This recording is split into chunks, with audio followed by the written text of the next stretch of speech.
Give me a player that you personally are excited to see play that maybe hasn't gotten a ton of run throughout the season.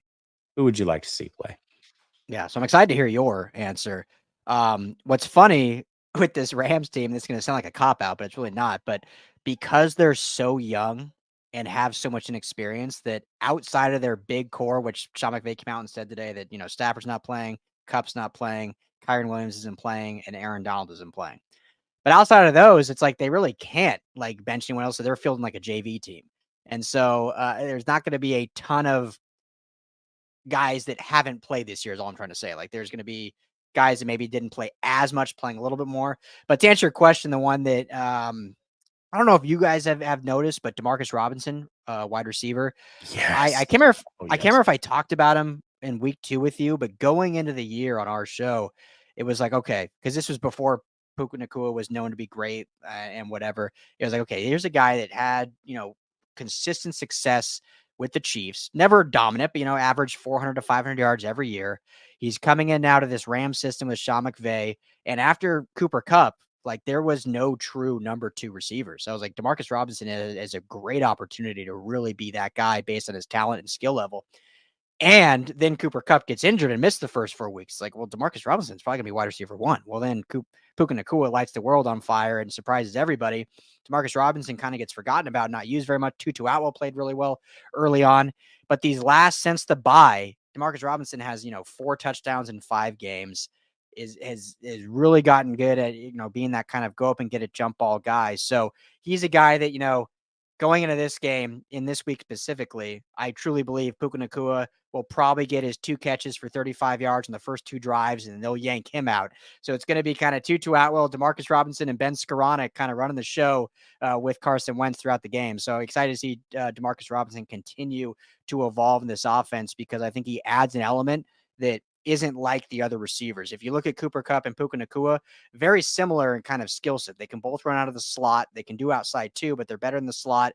Similar size. They're not elite speed, but they have speed, elusive speed that a lot of people don't know. Demarcus Robinson is a lot bigger, a little bit more athletic, and can do things differently. So a fun receiver that we'll see probably get more run, like you were asking, this week than he has, throughout the season. Yeah, I mean, there's a lot to choose from the 49ers side of things. I mean, they've got a couple young corners that I would love to see this weekend. Womack, Luter. You've got the linebackers, the rookie linebackers that I would love to see. But there are 2 players on offense that I want to see a lot of, and for different reasons. One of them is Jordan Mason. Mm-hmm. We've been kind of banging the drum as a fan base to get him carries all season long, and it just really hasn't happened for whatever reason. They just keep feeding CMC, which is great. CMC is fantastic, but we wanted a spell to be there. And then we also thought, okay, you know what? He's kind of earned passing Mitchell on the depth chart, and Mitchell's just kind of hung around and hung around and hung around. Now, finally, Mitchell, for the first time in nearly 2 years, looked his old explosive self this last week, which was awesome. Mm-hmm. But I still want to see Mason get 10 or so touches to make sure that we're not crazy, because a lot of us really see some good things from him. We see a little bit of Marshawn Lynch to his game. Where's number 24? He has the dreads. He's bigger, bow-legged. I mean, he has the Marshawn Lynch thing going. So we want to see that.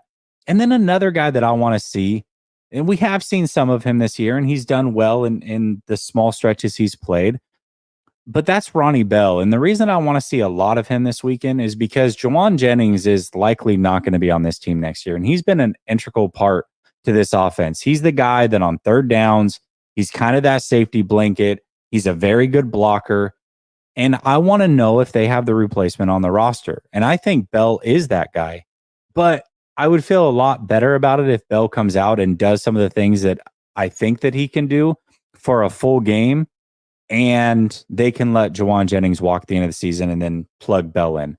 So for those reasons, I want to see these 2 guys, depth pieces this year, but can make an impact next year. And I just got to see it play out. So there are a lot of young players on the defense I would love to see for sure, but I got to go with the offensive guys for those reasons. Love it. Yeah, yeah. A lot of excitement there. I mean, I think some good picks and see what they're able to bring to the table. So let me ask you this real quick before we move on to the prediction here. Mhm. And this isn't a young guy, but what was your guys' reaction with adding Sebastian Joseph Day? I mean, obviously we've covered him here in LA. He was with the Rams, then he went to the Chargers, and I was like, man, obviously the Chargers released him so he could go to a contender. And the fact that Niners got him, I mean, he's just a solid. I mean, if he's a depth piece, I mean, that is a fantastic pickup by you guys. So what was your guys' kind of reaction when that happened? Mixed bag, honestly. And I want to give a shout out to this one too, because I'm on board. Willis. I want to see Willis get some reps too. I'm right there with you. Right there with you. But mixed bag because not because of him. Very excited Mhm. about him, especially as a depth piece, hell of a player. And there were teams like Dallas that were looking to get him. I think Buffalo could have used him. So there are Mhm. some teams that are playoff teams that really could have used him that didn't get him. So that's always exciting. But then there's the flip side of why is he here? Because likely that means that Eric Armstead's injury is one that could keep him out through the playoffs. And that is Mhm. a little bit worrisome because Eric Armstead is such a big part of this team. And especially when it comes to run defense, which has been a little up and down this year, Eric Armstead is what really is the center of the run defense and plugs up everything that you can go his direction. So Eric Armstead has some plantar fasciitis. We pretty much knew at that point he wasn't going to play the rest of the regular season, and we'll see how the playoffs go. It's one of those things where he's got to deal with it. Pain management, it's not going to go away. So it's nice to have the depth if he can't go, but also kind of a bummer that man, this thing is a little bit more serious than what we'd hoped, and he's a big part of this team. So a little bit of mixed thoughts around it. Yeah. Yeah, and certainly Eric Armstead is a more elite player. But Mm-hmm. I'll just say that you got a good one with SBJ because he's a or SB Day because he's got a lot of good accolades to him and is a fine ball player. So that was a great pickup in terms of depth. Yeah. Yeah, most certainly, most certainly. Dave says, "Let's all do this." How tall are you? Well, I guess I'm 6 foot 8. 6 foot 8. Nice, nice, Dave. Brother Bob's. He says, "I'm creating a podcast to diss on nails. Steve Martin, but no Gore. What the living hell is wrong with you? Fall and bump your noggin. I'm going. I'm going to be puke soon. F him though. Okay.